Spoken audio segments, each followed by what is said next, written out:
வெற்றி சக்தி சீரியலில் இப்போ ஒரு அருமையான எபிசோட் வந்திருக்கு. மிஸ் பண்ணாமல் ஃபுல்லோடையும் கேளுங்க. அதுக்கு முன்னாடி இந்த வீடியோ பிடிச்சிருந்துச்சுன்னா லைக் பண்ண பாருங்கள். ரொம்ப பிடிச்சிருந்துச்சுன்னா நம்ம சேனலுக்கு வந்து சப்ஸ்கிரைப் பண்ணி கண்டினியூஸாக ஆதரவு வந்து தாங்க. வெற்றி வந்து அப்படியே வந்து உட்காந்துக்கிட்டே இருக்காங்க. பசிக்குதே, இப்போ என்ன பண்ணுறது அப்படின்னு சொல்லும்போது, உனக்கு பசிச்சா என்ன, பசிக்கலான்னு என்ன, பாப்பாவுக்கு முதல்ல வந்து எதாவது ரெடி பண்ணி கொடுக்கணும். அப்படியா, சரி நான் இங்கே எதுவும் இருக்கான்னு சொல்லி பார்க்குறேன்னு சொல்லி ஒரு பால் பாக்கெட்டை எடுக்கிறாங்க. அதே மாதிரி பாலை வந்து இண்டக்ஷன் ஸ்டவ்வில் வந்து காய்ச்சிடுறாங்க. பால் வந்து ஆறுனதுக்கப்புறமேட்டுக்கு ஒரு பீடிங் பாட்டில் அங்கேருந்து எடுக்கிறாங்க. அப்படியே வந்து பீடிங் பாட்டிலில் பால் வந்து கொடுத்துக்கிட்டு இருக்காங்க. நம்ம சக்தி, குழந்தை இப்போ பார்த்தியா சாப்பிட்டு முடிச்சோன்னா எவ்வளோ நிம்மதியாக சந்தோஷமாக வந்து தூங்குது. குழந்தைக்கு பசி தீர்ந்துருச்சு, எனக்கு இனிமேல் தான் பசி ஆரம்பிக்குது. சரி ஏதாவது சமைச்சிரு, என் பொண்டாட்டியாக இருந்து நல்லதாக ருசியாக வந்து சமைக்கணும். இங்கே தான் ஏகப்பட்ட பொருள் இருக்குல்ல, என்ன வேணும் எடுத்துக்க, தாராளமாக எடுத்துக்க, சமைச்சு கொடுத்துரு அப்படின்னு சொல்கிறாங்க. அரிசி வச்சிரு, குக்கர் இருக்குது, எல்லா இண்டக்ஷன் ஸ்டவ் இருக்குது, சமைச்சிரு அப்படின்னு சொல்லும்போது, ஏய் இங்கே என்ன சாப்பிட்றதுக்கு ஒன்றும் இல்லையா, பசிச்சுன்னா பிஸ்கெட்டை சாப்பிடு, இன்னும் அதிகமாக பசிச்சுன்னா தண்ணியே குடுறா, உனக்கெல்லாம் எதுக்குடா நான் வேலை பார்க்கணும். ஏய் வீட்டில் தான் நான் வேலைக்காரன், இங்கெல்லாம் நான் கட்டினேன் புதுசேன், அப்படி இருக்கும்போது எனக்கு நீ சமைச்சு தந்து தான் ஆகணும். இன்னொரு வாட்டி சொல்லு பார்ப்போம். ஏய் சக்தி, என்னம்மா நீ எனக்கா வந்து சமைச்சு தர மாட்டியா அப்படின்னு சொல்லி அன்பா பாசமாக பேசுகிறாங்க. ஒரு பக்கம் நம்ம சரண்யா வந்து ஃபீல் பண்ணுறாங்க. எனக்கு என்னமோ மாதிரி இருக்குது, என் குழந்தைக்கு பசி தீந்துச்சா இல்லையான்னு தெரில, குழந்தைக்கு என்னால் உதவ முடியாமல் போயிடுச்சேன்னு சொல்லி வருத்தப்பட்டு இருக்காங்க சரண்யா. அந்த இடத்துல எப்படி இருந்தாலும் வந்து அந்த ஈசன் வந்து எல்லாருக்கும் வந்து படி அளப்பாமா, நீ எதுக்கும் கவலைப்படாதன்னு மீனாட்சி வந்து சொல்கிறாங்க. அதுக்கப்புறமேட்டுக்கு தான் இங்கே பாப்பா வந்து நிம்மதியாக அசந்து வந்து தூங்கிட்டு இருக்காங்க. சகுந்தலா ஒரு பக்கம் யோசிச்சுட்டு இருக்காங்க, இது இப்படியே போனால் சரி வராது, அந்த சூப்பர் மார்க்கெட்டில் தான் நான் சக்தியும் வெற்றியும் இருக்காங்கன்னு சொன்னாங்க. அப்படி இருக்கும்போது அங்கே ஆளை அமுச்சு வைக்கணும்னு சொல்லிட்டு ஒரு 10 பேர்கிட்ட வந்து ஆளை வந்து சூப்பர் மார்க்கெட்டுக்கு வந்து அமுச்சு வைக்கிறாங்க நம்ம சகுந்தலா. அதுக்கப்புறம் வந்து ரங்கநாயகி கிட்ட வந்து அன்பா பாசமாக வந்து பேசுகிறாங்க.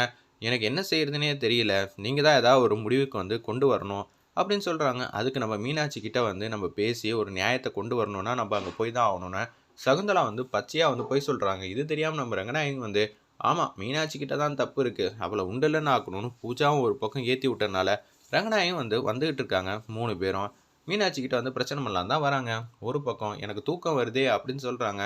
உடனே வந்து மடியில் படுத்து தூங்கலான்னு சொல்லி கிட்ட வராங்க.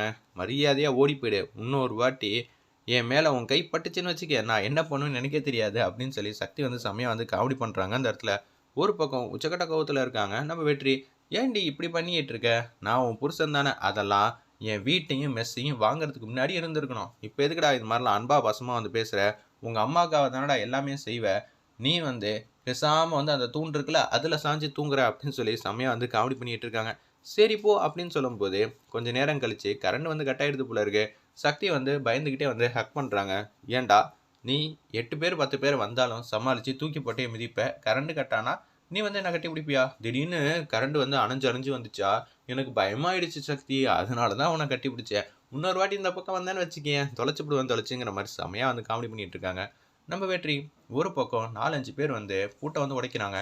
ஏய் பூட்டை உடச்சிக்கிட்டு இருக்காங்களா, என்னடா பண்ணுறது, ஒருவேளை திருடைங்களா இருக்குமோ, சேச்சே இருக்காது, அந்த சகுந்தலா தான் ஏற்பாடு பண்ண ஆளுங்க, நம்மளை வந்து தேடுறதுக்கு தான் வந்திருப்பா, நம்ம இங்கே பின்னாடி போய் ஒளிஞ்சிக்கலாம்னு சொல்லிட்டு குடுகுடுன்னு வந்து பின்னாடி போய் ஒளிஞ்சிக்கிறாங்க. அந்த இடத்துல ஷட்டர் வந்து கம்ப்ளீட்டாக வந்து உடச்சிட்டாங்க. ஒரு பக்கம் சகுந்தலா கேங் வந்து அப்படியே வந்து வந்துடுறாங்க பூஜா ரங்கநாயும் மீனாட்சி வீட்டுக்கு. ஏய் மீனாட்சி வெளியில் வாடி அப்படின்னு சொல்லும்போது சரண்யாலேருந்து எல்லாரும் வந்து வெளில வந்து வராங்க. என் பேர குழந்தைய எங்கே போச்சு அப்படின்னு சொல்லி கேட்குறாங்க சகுந்தலா என்னமோ நல்லவ மாதிரி. நீ தான் வந்து ஏதோ ஒன்று பண்ணி வச்சிருக்கேன்னு எனக்கு நல்லா தெரியும் சரண்யா வந்து சொல்கிறாங்க. சக்தி அப்படி தான் சொல்லி வச்சிருக்கா. ஓ பார்த்தீங்களா சம்பந்தி, நான் வந்து இது மாதிரி பண்ணி வச்சிருக்கேன்னு சக்தி வந்து சொல்லியிருக்கலாம். இது எல்லாம் என்ன, மீனாட்சியோட திட்டம், உங்களை வந்து ஜெயிச்சிட்டா இப்போ உங்களையும் சரண்யாவையும் நிரந்தரமாக பிரிக்கணும்னு திட்டம் போட்டுக்கிட்டு இருக்கா. அதுக்கு எடுத்தது தான் இந்த திரைக்கதை வசனம் சொல்லி சகுந்தரா வந்து எல்லா பழியும் தூக்கி மீனாட்சி மேலே வந்து பழி போடுறாங்க. அந்த இடத்துல என்ன சொல்லிட்டு இருக்க, ஏதாவது ஒரு பிரச்சனை பண்ணேன்னு வச்சுக்கேன் நான் மனுஷனாக கூட நடந்துக்க மாட்டேன்.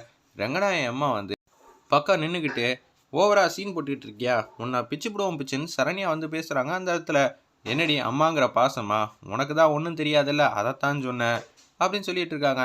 மீனாட்சியை நாங்கள் கையோட கூட்டிகிட்டு போக போகிறோம், இன்னொன்று பிரச்சனையெல்லாம் வந்து சக்தி வெற்றி நீங்கள் எல்லாரும் தான் பண்ணிகிட்டு இருக்கீங்கன்னு சகுந்தலா வந்து பழி மேலே பழி போட்டுட்டு இருக்காங்க. பூஜாவும் ஆமாஞ்சாமிங்கிறாங்க. சகுந்தலா உனக்கு ரொம்ப வாய் கொழுப்பு அதிகமாகிடுச்சுல, உன்னை சும்மா விட மாட்டேன்னு சொல்லி அந்த இடத்துல நீளமான பொருள் எடுத்துகிட்டு வந்து அப்படியே பண்ணிடுவோம் பார்த்துக்க அப்படின்னு சொல்கிறாங்க. அந்த இடத்துல இதை கேட்டோன்னு வந்து அரண்டு போயிட்டாங்க.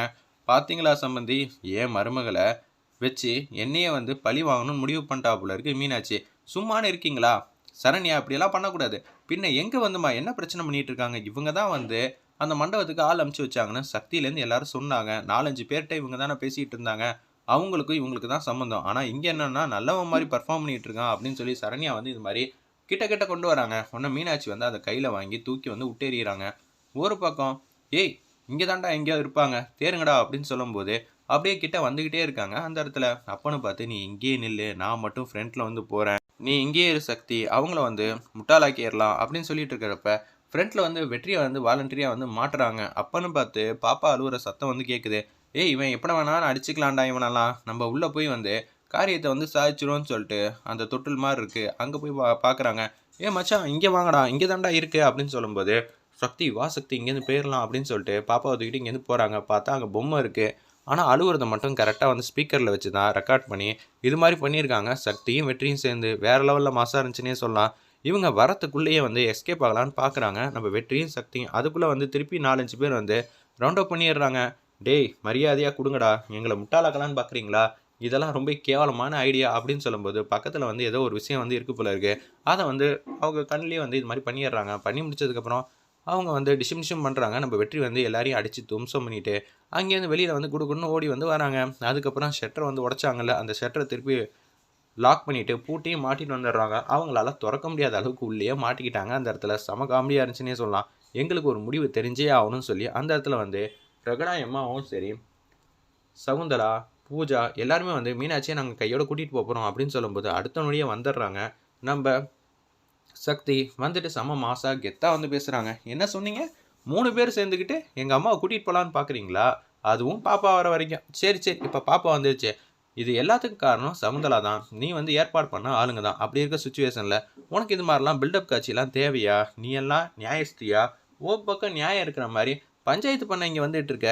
நீ பண்ண தப்புனால தான் இப்போ இவ்வளோ பெரிய பிரச்சனையாக இருக்குது. மண்டபத்தில் சரண்யா அமுச்சு வைக்கணும் திட்டம் போட்டது நீ தான், ஏகப்பட்ட சதி வேலை பண்ணது நீ தானே, எங்களுக்கு தான் நல்லா தெரியுமேங்கிற மாதிரி சக்தி வந்து மாஸ் பண்ணுறாங்க. ஒரு பக்கம் இதெல்லாம் கேட்டு பேர் அதிர்ச்சியாகி நிற்கிறாங்க.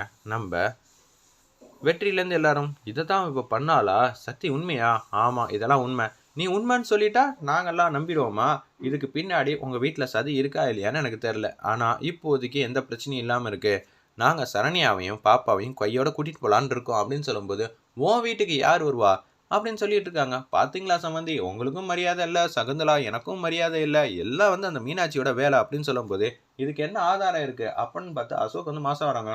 சக்தி சொன்னால் எல்லாமே கரெக்டாக தான் இருக்கும், நீ தாம்மா இது மாதிரிலாம் பண்ணு அப்படின்னு சொல்லி அதிரடியாக மாதம் வந்து பேசிகிட்டு இருக்காங்க. அந்த இடத்துல அப்பன்னு பார்த்து வண்டி வந்து நிற்கிது. எஸ்பி வந்து வராங்க, திலகவதி வந்தோன்னே வந்து அவங்க ஃப்ரெண்டில் வந்து நிற்கிறாங்க. நீங்கள் தான் எல்லாம் பண்ணீங்கன்னு நாங்களாம் கண்டுபிடிச்சிட்டோம், என்ன கண்டுபிடிக்க முடியாதுன்னு நினச்சிங்களா அப்படின்னு சொன்னோன்னே, ரங்கநாயகம்மா நீங்கள் இப்படியெல்லாம் பண்ணக்கூடாது, அநியாயம் பக்கம் நிற்கிறீங்க அப்படின்னு சொல்லி எஸ்பி திலகவதி வந்து பேசிகிட்டு இருக்காங்க. இவங்கள முதல்ல கூட்டிகிட்டு வாங்க, ஆதாரம் என்ன ஏதுன்னு ஸ்டேஷனில் வச்சு காட்டுறோம், மரியாதையாக வந்துட்டிங்கன்னா உங்களுக்கு பிரச்சனை இல்லை அப்படின்னு சொன்னோன்னே, சரி என்னை ஏமாற்றி என்னை கூட்டிகிட்டு போக பார்க்குறீங்களே, உங்களை சும்மா விட மாட்டேன் அப்படின்னு சொல்கிறாங்க. அந்த இடத்துல நம்ம சகுந்தலா அது மாதிரி சொல்கிறாங்க. எப்போதுமே வந்து உண்மை தான் ஜெயிக்கும், சத்தியம்தான் ஜெயிக்கும், என்ன அது ஜெயிக்கிறதுக்கு கால அவகாசம் ஆகும், முயற்சி வந்து கண்டினியூஸாக வந்து பண்ணிக்கிட்டே இருந்தால் எதுவாக இருந்தாலும் ஜெயிக்கலாங்கிற மாதிரி நம்ம சக்தி எப்போதும் போல் மாஸ் பண்ணுறாங்க. வேறு லெவலில் இருந்துச்சுன்னே சொல்லலாம்.